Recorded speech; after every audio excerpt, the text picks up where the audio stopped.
On today's episode of the Virginia Investor Podcast, we have a very special guest and a good friend, Lori Eubanks. Lori owns and manages over 100 properties and has served as a private lender on more than 70 real estate deals. Her expertise spans wholesaling, luxury flips, short-term rentals, including 14 active Airbnb listings. Among them is The Retreat, a standout 16-guest getaway featuring a pool, hot tub, sauna, and sports courts, which I personally love. I've been there, I think, for the past, at least once a year for the past 3 years, maybe. Yes. But anyway, Lori, I've known you for a few years now. You have always stood out to me as someone I am very happy to know and very happy to have in my network.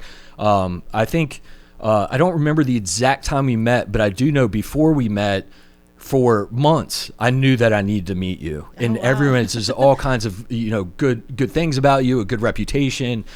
You keep a wonderful network around you, always positive. And so I am really interested in learning your story, and I'm thankful that you came on the podcast today. Yeah, thank you so much. Well, so amazing and honored to be here, really. I want to know, kind of start from the beginning about your childhood. What was life like growing up? Where'd you grow up? How did that feel for you? Yeah, so we kind of moved around a little bit. Was born in Newport News, but before I was a year old, we were off to Asheville, North Carolina. So very different there, out in the mountain life, beautiful area. So I spent elementary school through there, and then we jumped to Nags Head. I know, it's like, well, what did your parents do for a living? So my dad is an electrical engineer. Okay. And he worked for Newport News Shipyard. So they had some big headquarters in Asheville, so he was able to go there. But he actually ended up coming back to Virginia. So in middle school, I came back, and he actually went for King's Dominion, worked on all their rides. Nice. So pretty cool to be in high school and go to King's Dominion and, kind of jump on a ride for 10 times in a row, Right. That was a cool. Did you get free passes? Experience. Were you able to get in whenever you wanted? Oh yeah. So when we went to his office, and we got to, go and explore, and really was a pretty cool way to, enjoy. I had two younger brothers. And we enjoyed, had a good life. It wasn't like we were born into money. So, my dad, he was the investor mindset. Interesting. Yep. And that's kind of where I learned it from, is growing up. I mean, not kind of. I did learn, because I saw him. And he was very frugal. So just imagine, going to McDonald's, and you want cheese on your cheeseburger, but it's $1 more. You're not getting that cheese because I'm going to take it home and put some cheese on it, So his mindset was about savings, and I watched him buy property. So cool. Very young, right when he got married, him and my mom bought a house in Nags Head. And so that helped us transition to come back. So they bought that, I don't know, it was under $30,000, I believe, and they still own it today. Awesome. And so I saw him pick up property. Every time we moved, he would keep a house. So him and my mom would, now they have an Asheville house. They have a Nags Head house. So they built slowly as they moved. And for me, it was wow, that funded, us going to college, or that funded different things through. So I did see that. And, right when I was 21, I, had my first child. I got married. So life was kind of crazy, because I went to 3 kids kind of quickly, all under the age of 5. Nice. And, at that time we went on one income. And so it was oh my God, this is our sink or swim. How are we going to pay these bills? And I just remember being there has to be a solution. I was working full time at Capital One, and I was just struggling. I was really staying up at night. And I'm I've seen my dad invest. I've seen things on the fortune builders were coming to town, went to their free 2-day, seminar to sell you on the bigger one that I couldn't afford. Yeah. So I was going to ask, you didn't get sucked into the bigger, or you didn't find a way to afford the bigger one? If I had a way, I would have done it. Got it. Probably. Because, at that time, you're like a sink or swim. You were desperate. So it was a very struggle, hustle mentality. So at that time, I actually met someone on the real estate, the local real estate group. What was it? It's the local RIA. Yeah. Okay. So it was ran by someone different. And, I just went and I met a bunch of people and I asked them to lunch. And I'm like, let me hear your story. Right. It was so inspiring. And they're like, if I can do it, you can do it. Right. And I'm like, oh, I was so inspired. So their advice was, if you buy low, you'll always win. That was pretty much it. Buy low, you'll be safe. So to me, that meant half off. So it's easy. I need to learn more about this. So when you're you said your dad had the investor mindset, right? And you saw him buy a house. So he's got a W-2 job. Yes. And then as he's moving around, he's buying and he's keeping houses, right? Yes. Is he only keeping the houses that he lives in, or is he buying other investments too? No, only the one that he's moving into. Do you know how he got that mentality? Do you know how he learned that, or where he learned that from?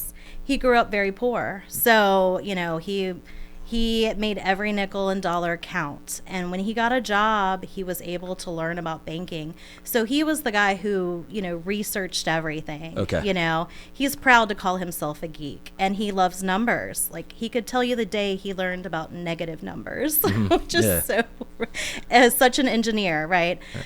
So he just studied and he did everything. And he taught me, when you have that, Capital One job, max out your 401 contributions. He was always researching with what he had. And that's awesome. So growing up, were you focused on, was he specifically teaching you about assets, liabilities, things like that as you were growing up? Or is it more when you were an adult, he was like, hey, let's talk?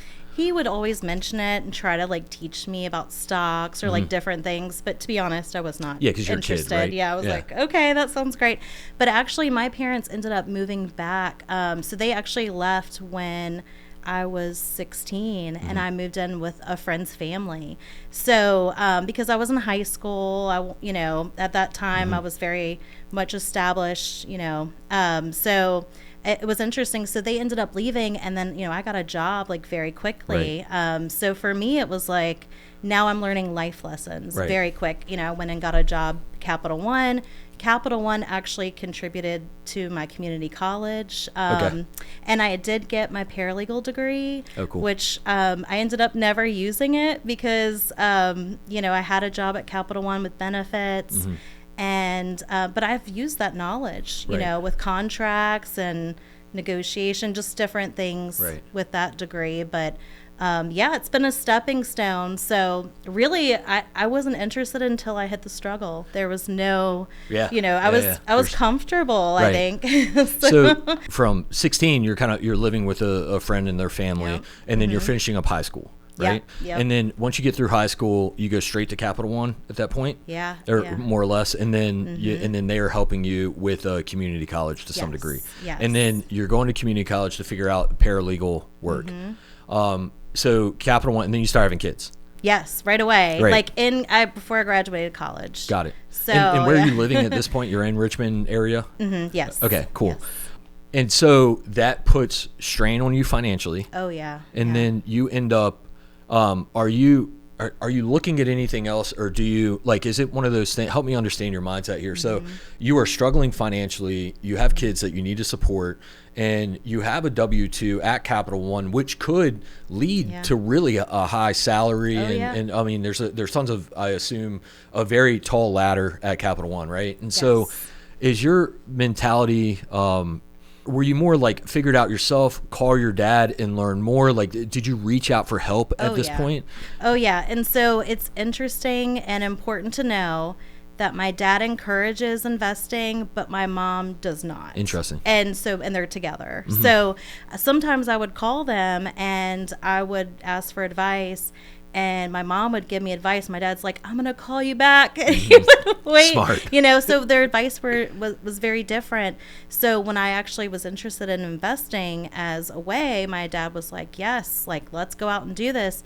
And my mom's like, hold on, you know. What was her reason? Because obviously Yeah. she likely have seen the finances, the money come in from those rental properties, unless a deal went wrong or something like that. What was her reason Yeah. for just didn't want you to take the risk as her daughter? Yeah, I think it's a scary thing. You know, you're like, well, what if? Like, she's, you know, a young mom. There's these kids, you know, if you make a mistake, like it's, you know, so I think she's a very skeptical, you know, personality. And so, you know, she doesn't see it. She's not an optimist, Right. Optimistic type. So, you know, if I'm calling and I'm like, I'm thinking about buying more, my dad was like, yes, do it. And she's like, what? No, like, Right. hold on. So, but now it's funny, and we can talk about the journey, but now we've won her over, you know, and now my brother's buying for himself, and, you That's know, cool. they're lending in our businesses. So we've won her over, but it's taken over a decade, because I started investing in 2012. And, so yeah, she was very much like, no, don't do it. But I got the advice. If you buy right, it's going to be fine. Right. So I was like, I'll take it step by step.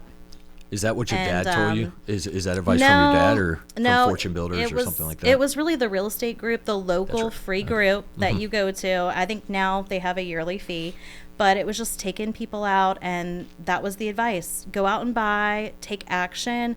Don't get like really caught up in over analyzing. Right. So to me, half off sound great. So I just jumped on Zillow and would call the listings and offer half off. So you're, again, that setting of struggling financially, you have a W-2. I assume you're obviously keeping that W. You're not just like quitting and now you're in real estate. You're in that W-2. And so after hours, weekends, before hours, after your kids are taken care of. Yeah.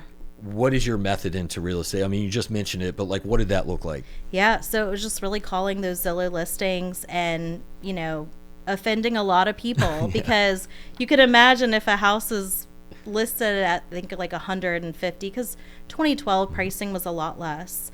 So you're offering half off is a huge insult. But, you know, I was calling the agent directly. I didn't have an agent. So I was telling them, hey, you can just take both sides of the commission.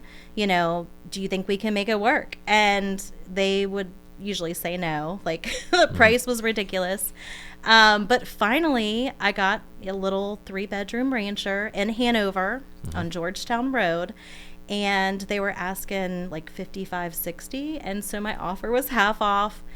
They called and they were like, you're ridiculous. You know, we won't take 30, but we'll take 35. And I was like, are you serious? And I'm like, oh, snap. You know, but not those words. I was like very scared, but excited. Right. So I went back to my real estate group, and Brian and Greg, they were a huge influence on me. And went back to them. I'm like, I got this property. And they're like, awesome. Well, it was a probate deal. One of the heirs was homeless. So it took like 9 months to get a clear to close. And I would go to the real estate meetings and they would be like, what's the status? So they were really encouraging me and giving advice, you know. And it was so helpful just to have that. So when I went to the real estate group, you know, they would put me in the hot seat in front of everyone. And, you know, it was intimidating, to be honest. It was pretty scary to show up and not understand the lingo, not understand what I'm looking for. Like, half off sounds great, you know. So thankfully it was. $35,000 was a good deal. But, you know, there was a lot of things we didn't do. So we didn't pull permits. We didn't really do full inspection like we should have. We thought we did. But we had termites all the way to the ceiling joists on a slab. You know, we had mold, we had a fire. So we opened up a can of worms, and then the county drove by and they saw we were working, and I got a stop order. At that time, the contractor took the deposit, and, you know, I didn't have a lot. So this was like, oh my God, like, just hit after hit, because you're like, you know, I ended up borrowing private money. So that was a huge blessing.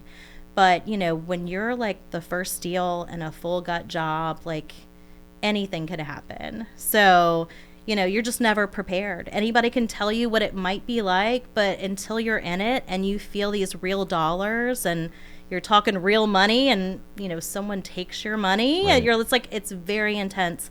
So I was going to work, picking up the kids from daycare, taking them to this smelly, moldy house, in my van. And like growing up, that's what they saw. They saw, hustling to these ugly houses. Mm-hmm. They saw them turn pretty, but, it wasn't a glamorous thing, right. So you bought this property using private money. Yes. And then all these things went wrong. Was the relationship was the private lender forgiving on like the term of the loan, and just like if it went a little long, like as long as you were communicating and things like that, we were good to go? Yes. So did take a lot longer. Mm-hmm. We did find the right people because we asked the network, like, hey, I need advice. And people were so giving. And people still talk to today. Mm-hmm. So it's huge. But so after it was like 9 months, Leah Coleman, I'm really good friends with her sister, Hannah. We went to high school together. We're besties. Like, we did a lot of fun things. And Leah, she's a licensed agent. Mm-hmm. So I had her come by. She walked it. Once it was done, she's like, wow, at this point you could rent it for $1,200, I think was the time. Mm-hmm. And I'm like, wow. She's like, you should just refinance it. You have a job. You have a W-2. Like, you can do this. And I'm like, my mindset at that time was like, how? Like, right. You're telling me I can get another mortgage? Was your plan to flip it originally? Yes. Okay. I was like, the quick money, mm-hmm. it would help me so much. And I just, at that time, that was like, that's all I cared about. Right. Well, when she said that, I just didn't think about that. I was in my little box. So I asked the bank and they said yes. So I was able to get a refi to pay out the lender and pull a little money in my pocket. And now I had $500 cash flow every single month. How are you patient? How are you patient when you're struggling financially? Yeah. How are you focused on the bigger picture to not take a larger amount of cash at that point? I wasn't. So the refi, I was able to pull some money out, but it was quicker than going on the market and trying everything. Also, no tax impact. Mm-hmm. So when I realized the $500 a month, I'm like, man, that's paying my utility bills. Right. That's paying this. How many do I need to make that happen? That's awesome. So that first deal really set that tone. How many more do I need? And I knew I will never do a gut job again because I was so just, roller coaster, tears at night kind of thing. And so then I took easier type deals, cosmetic flips, and I would do 2 flips and then I would buy a rental. And I did it very slow, all, while raising kids and working. And then in 2015, 2016, I got my first portfolio. Awesome. That changed everything. with that first house. Yes. I assume that refi and that victory at the end erased a lot of the nightmare issues before because you kept going. And I think a lot of people would quit after that and kind of say like, hey, this isn't for me. Why do you think you kept going after that? Like, why was that your mindset versus like, hey, this really was like, I'm just glad I got out of this and I never want to do it again. Yeah, it was the support. It also was the freedom. I saw other investors, they didn't have to rush to work. That was their job. And I'm like, wow, that's so amazing. I can't imagine having my own schedule. Mm-hmm. Like, that would be amazing. So I just didn't think that I could get there. But I was thinking it'd be a very slow growth until I found out about seller financing. Right. And that was the portfolio time. And to me, I thought there would be no way to buy so many at one time because, I'd never done it before. Right. And no one really talks about buying portfolios. Right. So, when you buy 10 at one time and they are all rented, you're buying more of a business. And you can also schedule it out. You don't have to do it all at one time. And then you're normally getting into the long term tax benefits. You know, you don't have to pay the short-term capital gains. So it's really a huge tool buying portfolios. How are you finding, you mentioned you had done a couple of smaller deals after that, before 2015, and you were building your portfolio, you were doing some flips and things like that. Are you still making Zillow calls at this point, or did you find other methods of marketing or networking or things like that? Yeah, I would definitely, if I had time, I would be on Zillow probably today because it's just such a direct contact. But now the deals just come to me. It's, you know, mostly wholesalers. We're getting 3 to 5 a week, and sometimes we'll get portfolios. But yeah, it's just been amazing now with the network that we've built. The wholesalers know she's going to perform as long as it's under the 70% loan to value. I'm not greedy. I don't care what people are making. The wholesaler could make $100,000, you know. So I just feel like because we're always trying to create a win-win, I think that's why they come to us, because they know we're solid. You know, as far as deals, when we say we're going to close, we do it. Sometimes we have hiccups, you know, with title, with lender, you know, whatever it is, but we always go through. What was the mindset change that you had to make when you went from just buying one asset at a time or two assets at a time to buying 15 or 10 or something like that? What made you believe that you can do that, or that you were worthy of doing that? Because I think a lot of people kind of struggle with like I'm good at a single family house, but I'm a little unsteady. And other people just don't care. And other people are like, I'll buy 30 right now if you put it in front of me. What do you think it was for you that allowed you to level up your mindset when you jumped to portfolios? I think, well, that's a great question. Probably multiple things. I think surrounding yourself with a network is the biggest thing. Know who you can talk to for encouragement, and understand why they might give you advice. You know, if they're fearful of you growing too fast, that's a huge thing. So I really think it was the encouragement. I mean, really, I didn't believe I could do it. It all happened just by me calling a sign that said 100% financing. And that contact was like, I know someone doing seller financing on a portfolio. And I was just like, really? Can you connect me? And he did. And I got a list of 50 properties on Excel spreadsheet, and I picked 10. What did that? That's incredible. That's awesome. What did that seller finance deal look like? Because you said that's kind of when you learned about that. You're like, wait, I can make my own terms. Yeah. You know, as long as it's a win-win, we can make our own terms. What terms were you able to lock down as much as you care to share, or generally speaking? Kind of how did you work out that deal? I wish I could say I gave more to it, but it was really like, wow, you'll do seller financing. Okay, what does it look like? Right. What does that mean? Then they told me what it looked like for them. So 6% interest-only payments for 5 years. And I was like, okay. And they said, you know, if you sell any or refinance, you can have 10 more. And I was like, what? That's a thing? So there was no credit check. There was no, like, you know, checking my bank account. Like, there was no background check. Wow. I mean, it was really amazing. Why were they selling? It was an older landlord. I mean, he was like maybe early 50s, not even, you know, old. He had retired engineer. So he had retired and jumped into buying rentals, built up the portfolio.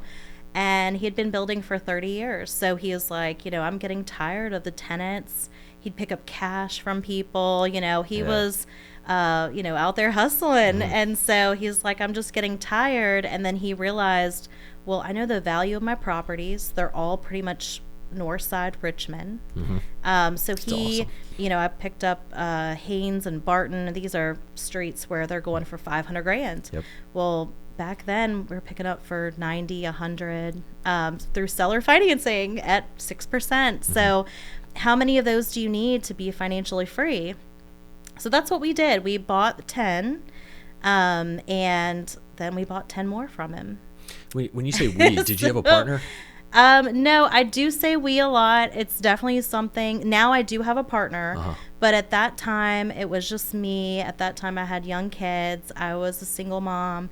And, the portfolio building really just opened my mind, So at that time, I'm like, wow, like, this is amazing. Still working full time. I was going to ask. Yes, still working full time. So in 2018, I, finally was like, wow, I'm making more than this Capital One job. That's awesome. So I'm like, what am I doing? I can finally get time back. So then I had 4 kids, by the way. So then I had 4 kids that were all young. Mm-hmm. So I'm like, wow, I can leave my job and spend time like I've always wanted to. But, every entrepreneur that goes through a hustle phase or a driven by trauma phase, it's really hard to get out of the hustle mentality, right? Like, you are like, well, I need more, like, just in case, like, I gotta be stable. Like, you're really working hard to make sure everything is secure. Right. And so I think that has helped, but it's also a transition that I see a lot of entrepreneurs just struggle through. And that's me. So how were you able to break that? Like, I am still working on it now. I mean, because, I'm still buying. I don't have to buy, so you have to really redefine what you're working for. And, because sometimes now I'm like, I am working pretty hard. I would say I'm working full time. I'm definitely more passionate about what I do because it's to build for our family. And today I have 5 kids. Mm-hmm. So, and we're actually now we're selling, we're flipping, we're refinancing, all to invest in a memory care building in Northside. So we're really turning, I say we're trading properties for a purpose. Right. And Northside or Virginia has nothing like what we're doing. So it's just we'll definitely really get exciting. Into that. We'll go deep on that because I want to learn about that as well. Yeah. Do you still feel talking about like that hustle mentality, do you still feel the stress today like you did years ago? And it doesn't have to be financial stress. It could be stress of like that hustle mentality creates a lot of stress and anxiety. Oh yeah. Were you, and I asked if you were able to break it, and you're like, I'm still trying today. Yeah. Do you still feel the stress of like needing to hustle, or is it just like you are passionate about what you do and you're still aggressively pursuing real estate, or is there stress or anxiety behind that? Yeah. Oh, that's a great question. So, everyone should understand that real estate is a roller coaster and anything can happen. So today, like what's happened in the last 6 months? Well, we had Secret Service raid one of our Airbnbs. That was fun. We had a murder happen in the last month. I'm crying, like, I'm not going to cry. But the murders are intense.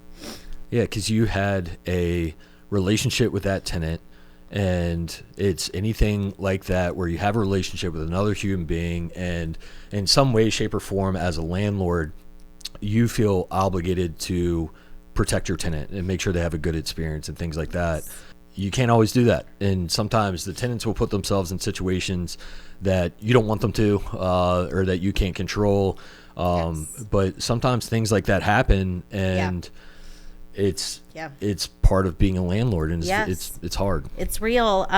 We bought properties where we didn't know, like, oh, there's a prostitution ring, or like, oh, I actually bought a crack house, right?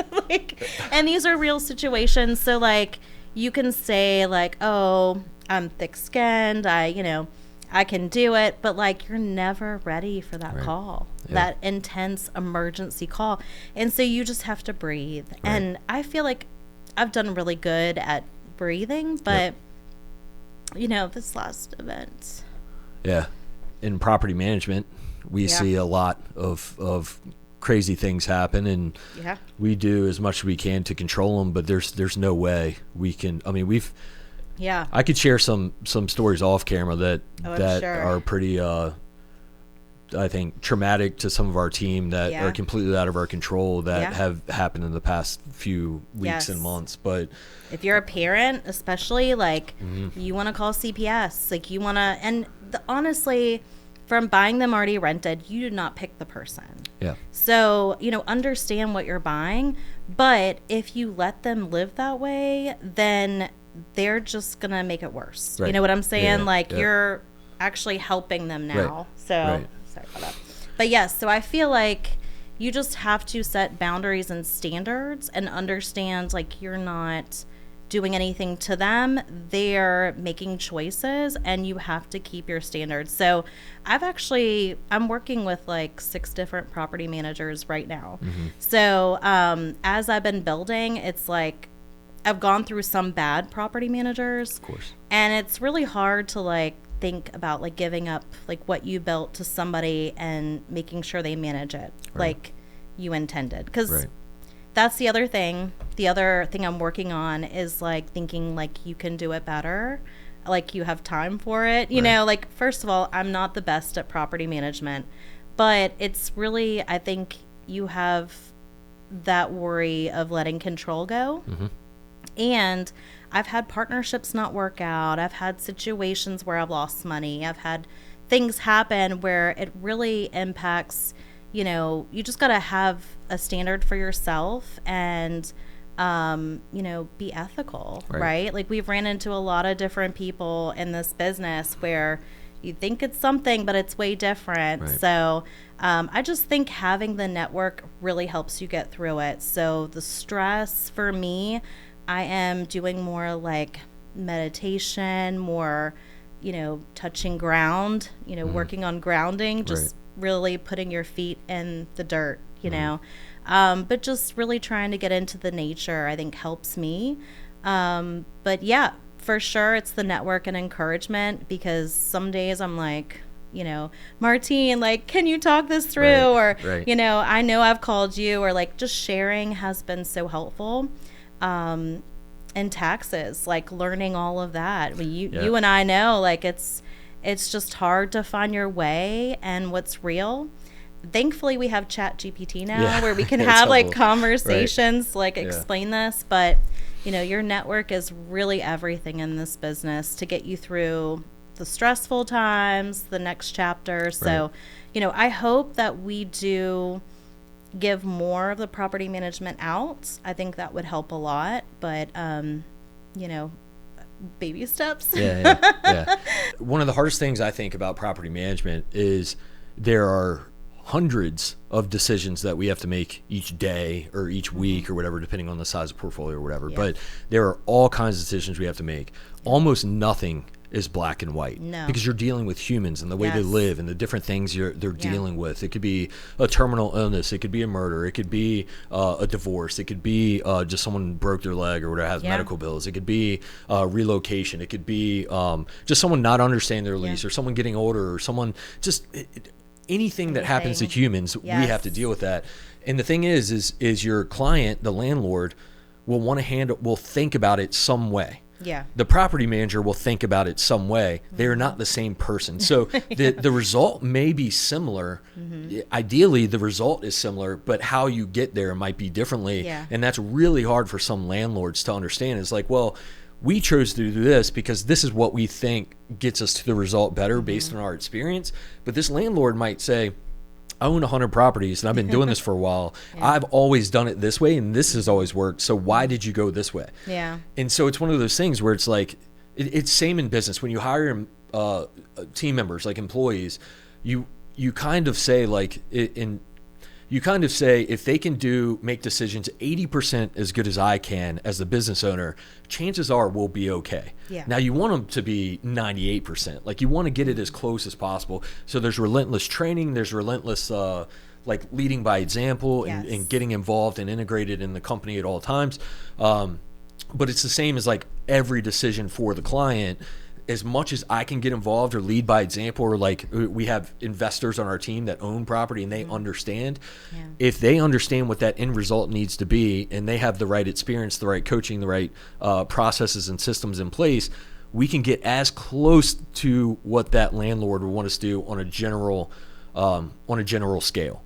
And so that's why I think it's hard for a lot of people to give that up and kind of relinquish that. And it's also, to be honest, like there are some not so great property management companies that you won't find out until 6 months or a year in how they're actually operating, communicating, how they're treating your property. And by no means am I saying we are perfect as a company. We absolutely will make mistakes. I'm very open about that.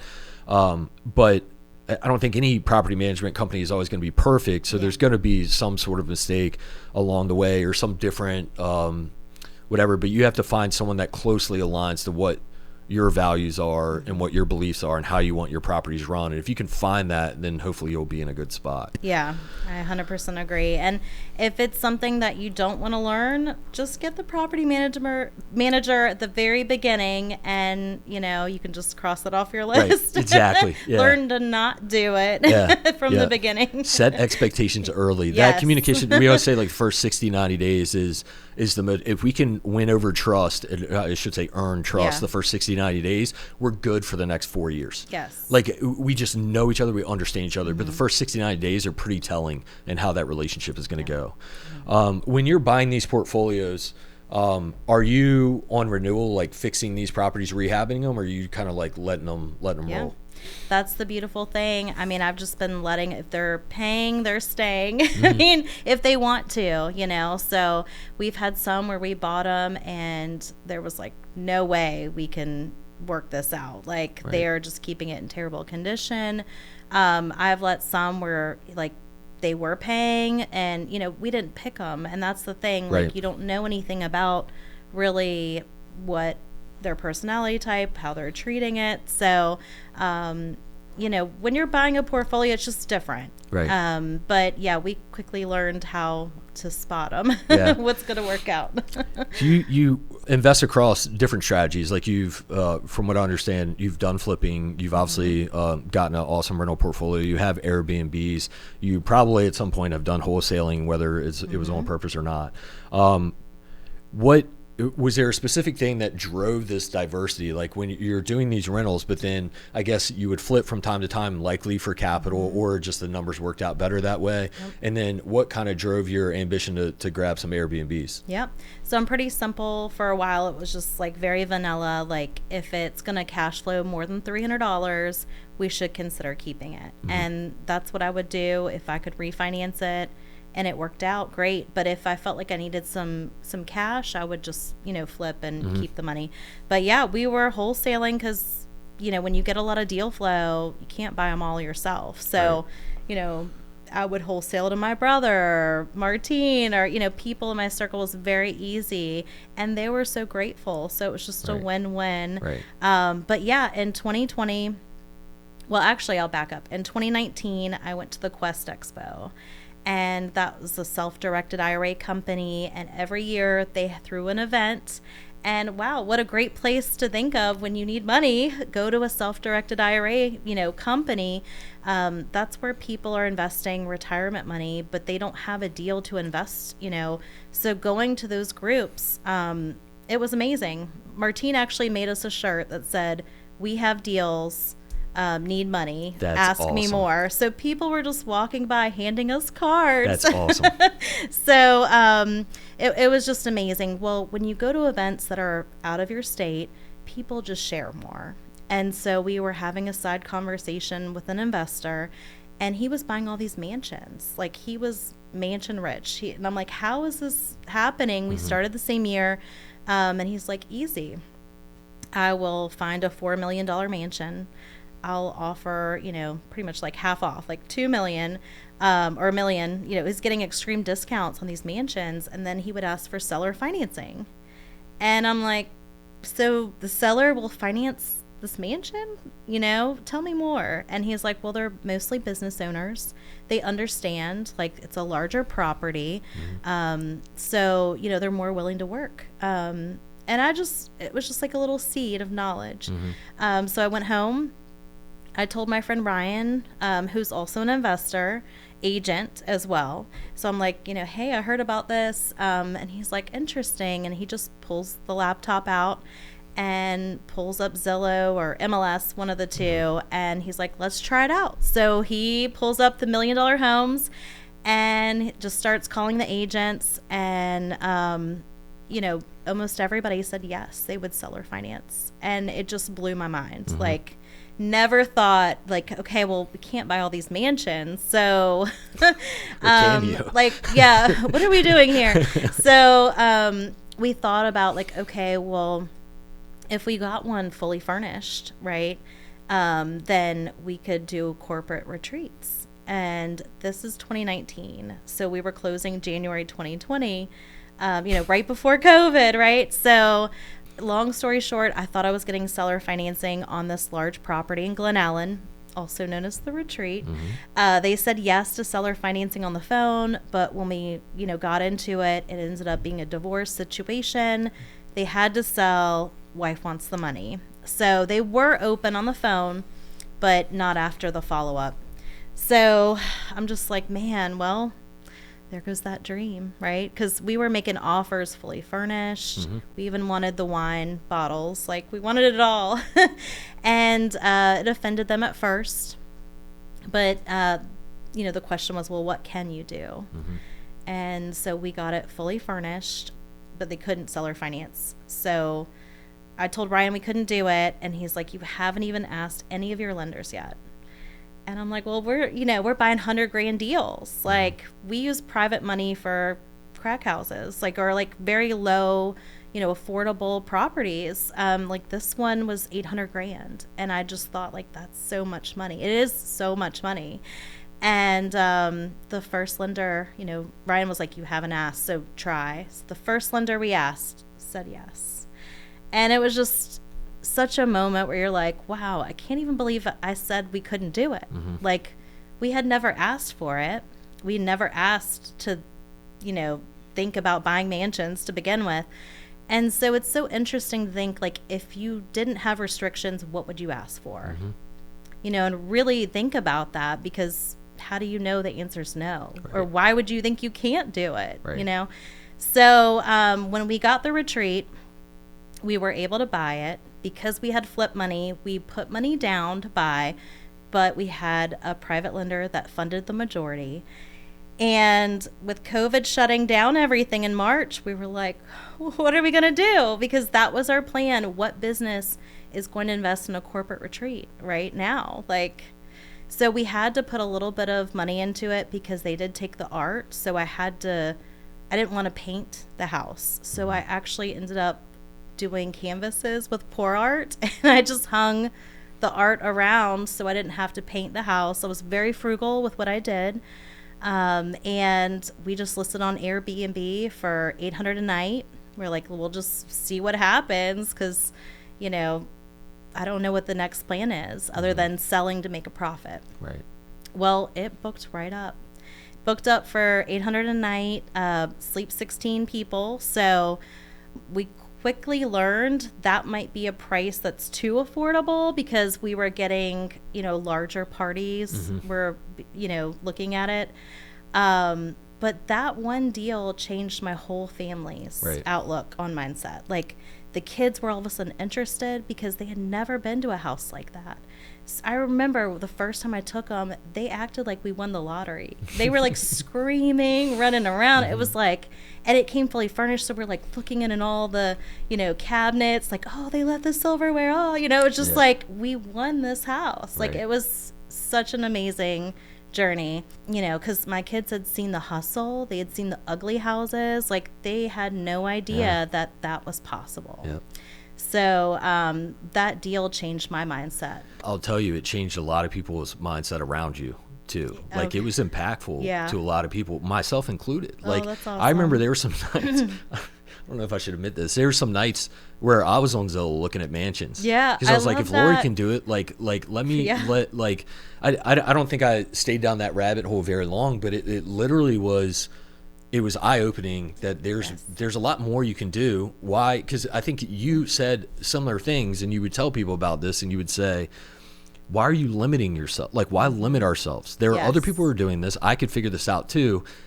If we can do this with $100,000 houses, why can't we do it with $1 million houses? Yes. And so you were finding ways to do that. And so through this house, I've personally been to like parties that you've hosted, like with real estate investor meetups and or just your friends or whatever, where people went over there and hung out. And then my kids were there last week, like at our own corporate, peak event that we hosted there, that we do each year.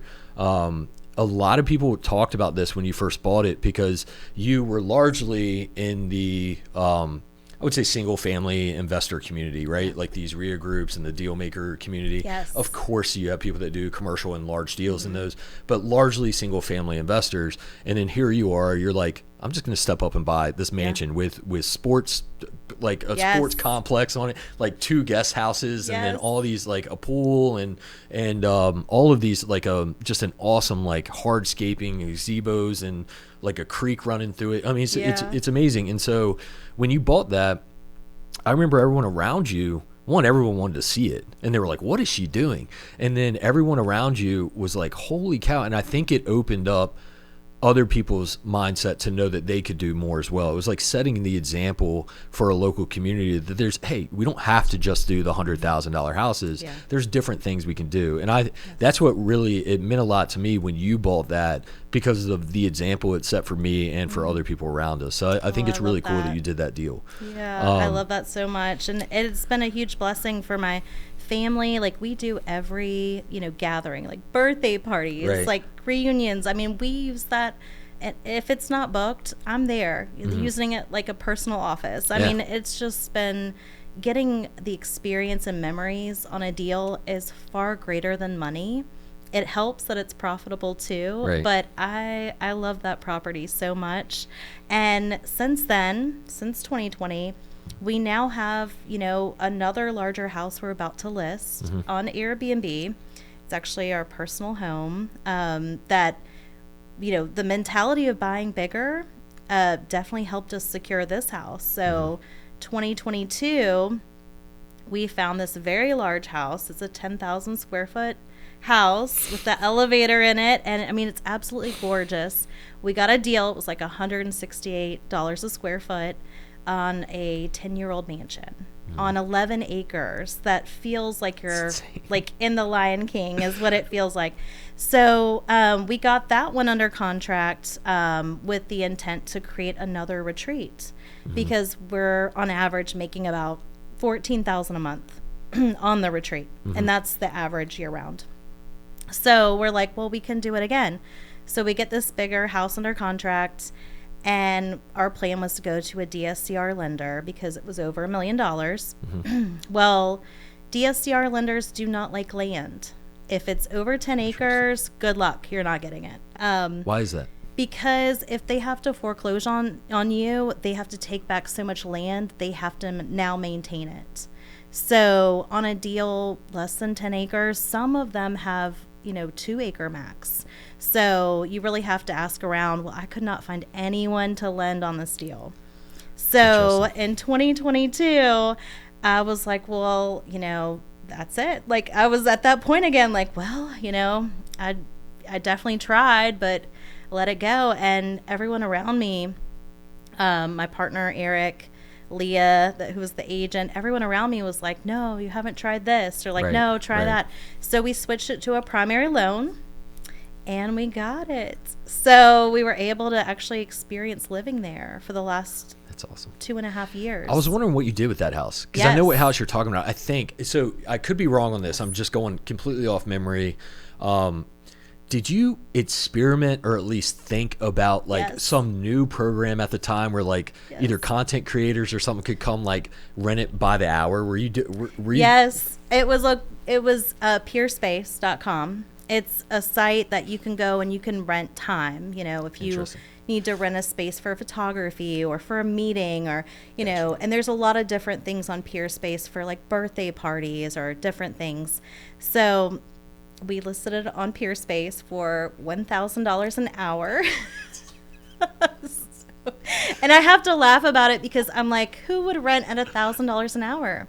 Well, we had some inquiries, I've kept it active. It's still on there today. Yeah. And I've never rented it out because the logistics of living at a huge house with 5 kids. And my toddler, she already drew on one of the hallways. So I couldn't imagine trying to do it. So we're finally at a point where it's been 2 years. So we're like, well, let's make money on it. It's time to relocate. So we thought about selling, and if we sell, we'll make a lot of money. But it's like, why wouldn't we try? What did we buy it for? We bought it to see if it will make money. I would be, just crazy not to try. So that's what we're about to try.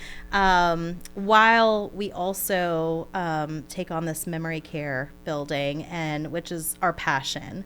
So it's really exciting because all of these moves are help funding the passion project, which is the memory care. So, really you have to build up and diversify, but the Airbnb income, it's unmatched. I mean, we're getting longer term stays on our Airbnbs. Our 5-bedroom house in Mechanicsville, which is actually my old primary house, I left it because our mansion was fully furnished. We bought that one fully furnished. So, just make sure you ask, right? Yeah, and furnishing that thing would be, I can't imagine, incredibly expensive. And the dollar price of the things that were in there. Quick story on that. When we made that deal with the seller, we asked for everything. We showed up to do a walkthrough with the owners, and she was like, okay, I'm going to ask you, what items you would like. And she starts pointing at different things like, do you want this hand towel? Do you want the sheets on this bed? And, I was saying yes, and I was getting really uncomfortable because I don't like asking for things. I work for things. And my partner, Eric, pulled me aside and was like, whatever she says, just say yes. I want to encourage you to always say yes, even if you don't think you want it. I want you to say yes. And I was like, okay, that was a very hard exercise for me. Well, we went into the garage, and there was this huge side-by-side, brand new, side-by-side to go out and explore these trails in the woods, and that whole experience of getting another mansion fully furnished. You don't think that's even an option. Did you get the side-by-side? Yes. I said yes. I got a riding lawnmower. I got all kinds. It had a chicken house. She offered the chickens. I said yes, but because we closed late, they gave the chickens away. I still don't have the chickens, but I have a chicken house. And so, you don't know what's possible, and you don't know the other person's position. They were selling because they were downsizing. They had an opportunity, they love designing. So for them, they were starting fresh at a smaller space where they can fully design it. Interesting. And all of their designs are still there, and I'm enjoying it. That's just an incredible story, and I love that you were able to unlock that level for yourself, that mindset level to one, know that you're worth it, you're capable, and also kind of break the ceiling of what a lot of single family investments look like. So now you have, and the memory care is coming next. I want to learn about that. Yes. Now you have a larger portfolio. You have Airbnbs, you have mansions, you have all this stuff. What does your team look like? Do you have employees? Did you ever get to employees, or did you just have a very strong network of real estate professionals that you worked very closely with? Oh, such a great question, because it's changed over the years, and you go through different things that you try. So I haven't had employees, but I've had, an assistant or admin, or I've had virtual assistants. I've had a local person. And then I also, when I flip, I will sometimes partner with people. So if I have a deal, I have the funding, I will ask my brother Scott, can you project manage and we'll split profit. It's a great way where you don't have to fully manage it. You should still manage it, but so I'll do that. So I don't have employees. I pretty much work with consultants. I have designers on consulting. It's pretty much I'm paying as the projects go. Yep. And I kind of like that because I've seen partnerships that change. And I'll say a partnership is a marriage. And when you're not really married to the person, a lot can change in each other's lives, right? Your partner might get married or something, there's just a lot of life events. So in my mind, if I'm building a portfolio, that could be a lifetime thing. Do you want to have a lifetime with someone outside of your, your marriage? So that's how we've worked it, and it's worked for us. We've had some partnerships that I call partnerships, but on paper, it's really like a joint venture agreement. On the project rehab. So, that way, if the deal doesn't go well, I can just refinance it and pay them profit that way because it's in my name. Right. Yeah. Smart. It's a good way to set it up. I'm kind of I've had like business partnerships before. When it comes to investing, I would much rather partner on a per project basis than like a long term. And maybe that'll change at some point, but for now it's worked. It's worked. And imagine like death or anything can happen. So I just felt like if I have ownership of the property, things can change. I can pivot and make it happen. But it's great because I've been able to grow everyone around me. My brother's in it full time as well.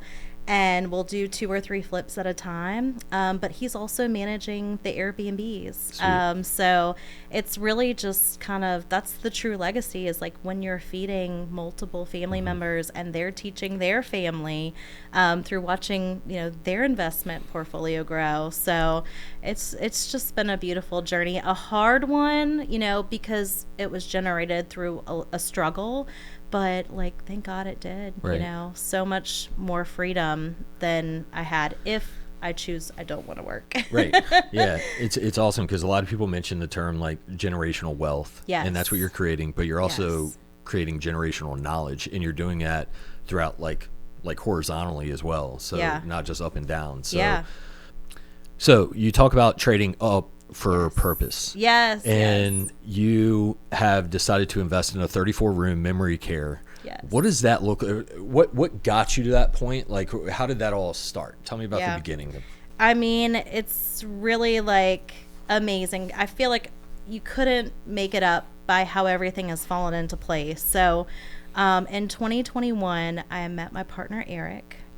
He actually messaged me because he was coming to Richmond to look for a memory care facility. So this is his baby. Awesome. And, I didn't know him, but we had mutual friends. And he's like, I'm coming to Richmond. I'd love your opinion on some areas. And I was like, well, that's great. If you come down, I'll give you a tour. And so he did. He came down. I gave him a tour, and he hasn't left. So he's like, he's stuck so with me now. So he relocated from Baltimore, and he had done a ton of research, and he had narrowed it down to certain cities. So his background, he is into like tech. So he used to design like smart home, type, and he's just a very analytical. His sister is in an assisted living facility now. She's relocated from Ohio. And so, we're building our team and getting excited. And, it was actually owned by Mrs. Brooks. She's 94 years old, 94 young right now. And so she ran that facility for 45 years as a Black woman ran business. Like amazing. So we met her, and everyone just instantly clicked. So her legacy, she closed during right after COVID in 2022. They closed down. So it's vacant building, 20,000 square feet, and we're just so excited to be able to provide a purpose and a need, because care is just, it's hard to find good care, and memory care, especially dementia, that is a serious need, and the quality is just really bad in some facilities. So what we're doing is we're doing a full gut job. We are, renovating it to have technology for quality, for, these are people that they may be physically fit, and while their memory is gone, they can still improve. So we're putting in infinity walks and therapy and sensory therapy. And it's really been beautiful because I've been able to dive into the research and kind of understand, health more. So, sound and frequency are actually a really big impact on our health. And so it's just really exciting to be able to provide something that Virginia does not have. And the people involved in this is, so Mrs. Brooks Seller financed the deal, which was amazing. Came with everything in the building again. Furnished. So Yeah. I guess that's our theme. Yeah. But yeah, she gave us 5-year seller financing. Awesome. And so we understand that because it's seller financing and we're doing a major renovation, it's going to be hard to find money. And maybe I shouldn't say that because that's a block. That's the wrong mindset. Yeah. So my mentality is like, I will hustle and have the money and self-fund the rehab because that's how strong we feel in this business. So it's a really exciting time. I'm talking to local construction. So he's one of my lenders too. So I feel like, the money part, when you have value, and we did get a deal, it's a fantastic deal and has land that we can develop, over an acre of land. Awesome. In Richmond is really difficult to find. It's in the city? In the city. Nice. So it's a fantastic location, and we're just really excited to have a change of pace. You won't see me in there because I don't have a nursing degree, and I would be on the couch crying with, every person in that house, and so it's a hard business, but it's something that we want to care for the generation that cared for us. That's incredible. And it's a very noble project to take on. And so do you have any idea how much the renovation cost might be? Yes. So, well, I don't, because I haven't gotten it from the contractor yet. So we just had our final plan from the architect. They stamped us. They gave the approval on social services, and now we're going through BZA approval. Okay. So after BZA, then we'll go through Richmond City, and then, so we're taking it step by step, but we just closed in August. Okay. So Awesome. We're making good traction, and, same thing, asking the network, like, right now, like, my friend has pretty much set me up with the architect, with the, and it's been wonderful because this is not my lane. I need an expert. Someone like you, with the network that you already have and the personality that you have and the purpose and the drive that you have, you're going to figure it out. It's going to work out. And so doesn't mean you might not hit roadblocks or like little, I should call them hurdles or whatever, but yeah, you'll absolutely figure it out. And I would bet that even if that construction is very costly, you'll figure it out. You're surrounded by money with who you have in your network. And then you just, with your track record of business and growth, and again, your attitude and your mindset is going to convince a lot of people to give you the money that you need, if you even need to raise money to do it. Thank you. So you had a motto that you shared with me: learn, earn, and return. Yes. Is that the return portion, or are there more things, Yeah. other things that you have ambition to do with the return aspect of that? So the return is for really inspiration. That's the highest thing that you can give back, is inspiring someone or changing their mindset. So, once you earn it and learn it, you need to return that knowledge back into the community. So my daughter Gabby, she just went to college to JMU, and she joined their investment club. So I'm hoping that I can get into the youth and kind of share my journey. So I'm honored to be a part of that. And I didn't ask her to join. I can't believe That's she did awesome. that, That's cool. So I know that she's soaking it in, and when she comes home from college, she needs some side work. So really just want to share my story, inspire you to just not overanalyze it. Just don't put yourself in a box and make the offer, right? Take it step by step. Who is one person, or what is one organization that returned information and value to you that you would give a shout out to on this podcast? Gosh, I have to pick one. You pick a couple if you want. Okay. So I do love Jim Ingersoll's Dealmaker. I mean, it's once a year, fantastic way to meet investors. They come from all over. I love that. It's local. They have some all around the U.S. now. It's a fantastic group.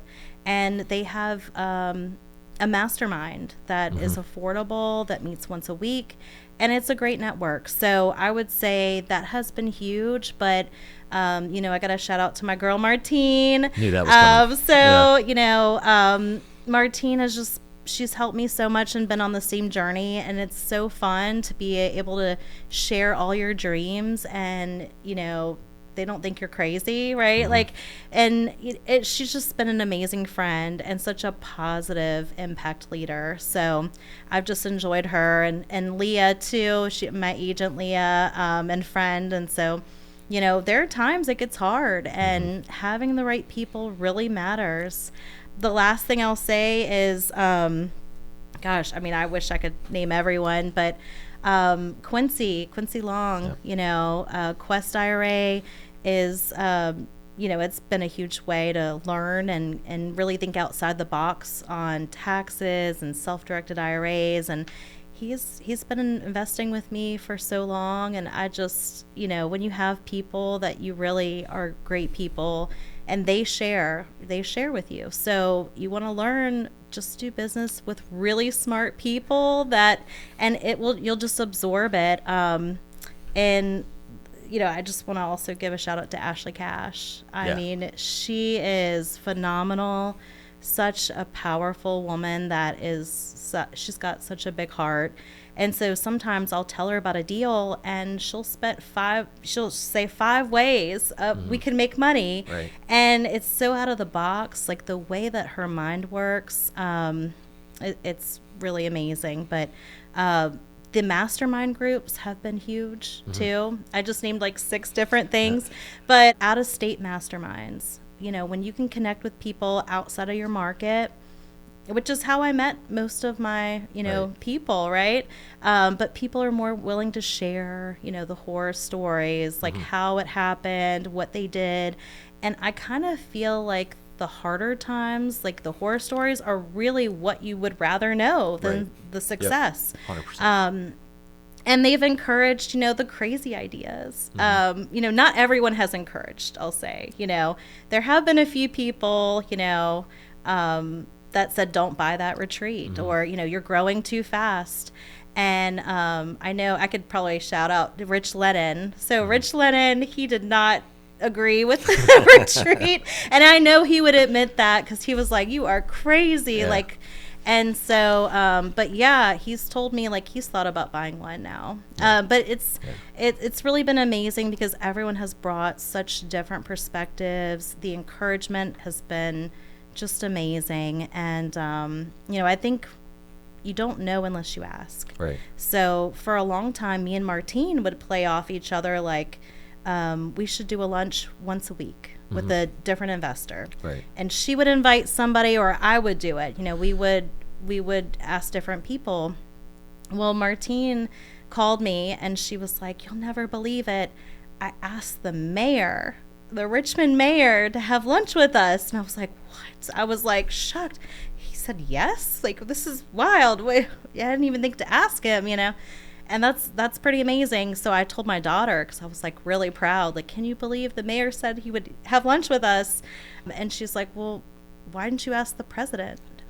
And I was like, it took me back, because I was like, she's right. Why do I think I don't have a reach with, you know, people, because they're outside of my level? So today, you know, think about childlike mindset. You know, there are no boundaries or borders. And through the Airbnb business, we've met several famous people. And you're like, wow, I can't believe, like, I'm trying to, you know, I'm made business offers to some of those famous people. Right.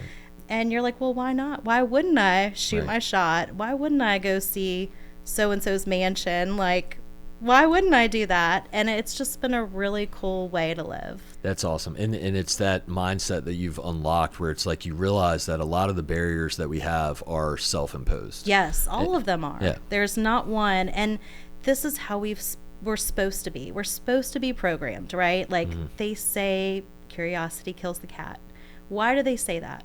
You're actually supposed to be curious. You're supposed to be that.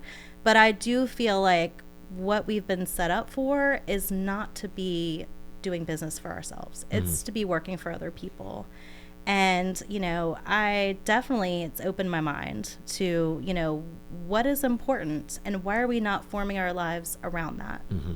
So if you had to start over today and you only had a modest amount of capital and you were in a W-2, what kind of recommendation would you make? What sort of action should someone take in the next 90 days, not to get a deal in 90 days? Because, but like if they were like, need to make a decision, I'm going to do this. I'm going to get into investing. I have modest capital, W-2 job. What should they start doing now? Yeah. Oh, that's a great question. So I feel like the network, because that's where you find the deal. That's where you find the money. That's where it all starts, getting out of your comfort zone and just learning. So go to your local group and ask some, seek people out. After the meeting, go up to them, get their info, ask them to lunch or coffee, and make sure that you pay for it, and don't talk about what you're looking for. Ask them their story. How can you help them? I think it's really easy to say like, I just want to pick your brain, but like, well, what is the other person getting out of? Right. Why should they sit down with you for an hour? So for me, just starting, I think seeking them out, listening and asking at the end always, well, what can I do to help you? And sometimes it's been like, I couldn't help them in that moment, but a year from now, I remember sitting down and they said this, and now I have that. So it's really helped form relationships, and that will bring you deals. It will bring you everything. How can people find you?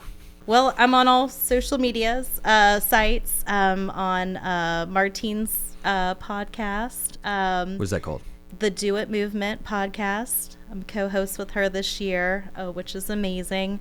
But yeah, I love talking real estate. I'll share my email with you if you'd like to share. And we love doing deals with great people. So we like creating win-wins. And, we love just trying to point people in the right direction. We don't always have the right answers, but definitely try to encourage anyone new starting or anyone doing deals.